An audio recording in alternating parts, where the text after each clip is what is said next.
doon sa punto po na naman na may panukala ngayon na ibalik na po sa K-10 at maging optional po ang K-12. Ano ho? Dahil nga sa kabiguan nito pong Opo. programa doon sa kanyang unang adhikain. Go ahead po, sir. Hmm.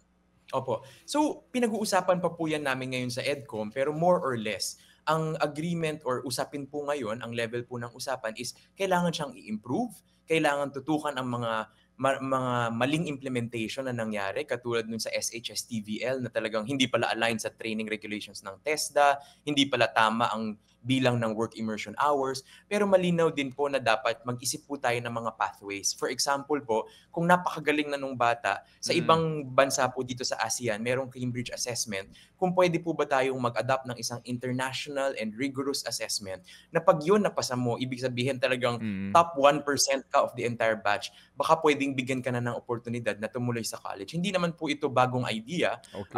Marami pong bansa ginagawa din ito. Pero, So, nandun naman po, refine, improve, address the many challenges, at talagang tutukan talaga yung mga nakita nating kakulangan or ah, problemang hinarap, ah, tapos maglagay pa tayo ng innovations. but not to scrap ano po, the Not to scrap, program. not to scrap. Opo, not to scrap the Okay, program. sige. Last point na lang po, ano ang inyong Yes, reaksyon sir. naman na babawasan naman po yung pong kolehiyo?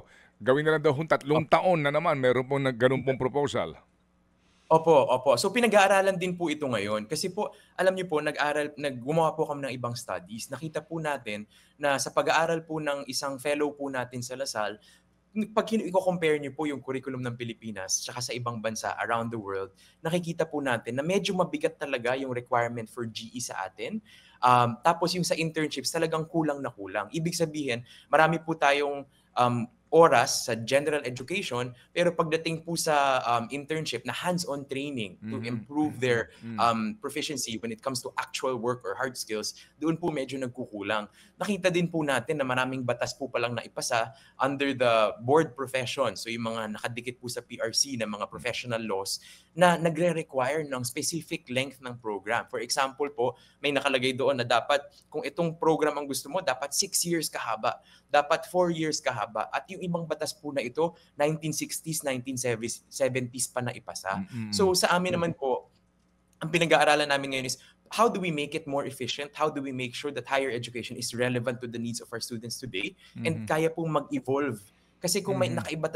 naisabatas po yan, hirap ang mga bata at hirap ang Okay. CHED, hirap ang Mm, PRC, hirap ang mm, mga agencies natin na siguruhin na yung pagkatuto ng bata, talagang yun yung kailangan sa ngayon. So mm. siguro po in principle, the idea is yung length ba ng program natin, is it sufficient to meet the needs of our students or is it over what they actually need? Kasi ang Okay. napansin po natin, may mga competencies na uulit po mula sa high school at mula sa college. The idea is dapat walang umulit. At yung mga bagay na inire-require ng batas, siguro balikan, Mhm, mhm, kailangan pa siya i-require sa panahon mm, ngayon given na mhm. yung mga ibang batas na ito, 1960s, 1970s Opo. pa. In So, other words, principally naman, address the root cause, no, yung mga address problema. the root cause, opo. Opo, So sa okay. amin nga po, 'wag Sige. nating hindi lang po 'to usapin na Hmm, iksian. Ito ay usapin na ano ba yung mahalaga at hmm. naibibigay ba natin yung Opo, pinakamahalaga sa ating mga graduates. Kasi po, opo. kausap natin ngayon yung mga graduates, kausap natin yung mga magulang nila at saka mga empleyado nila, yung Hmm, mga employers po nila.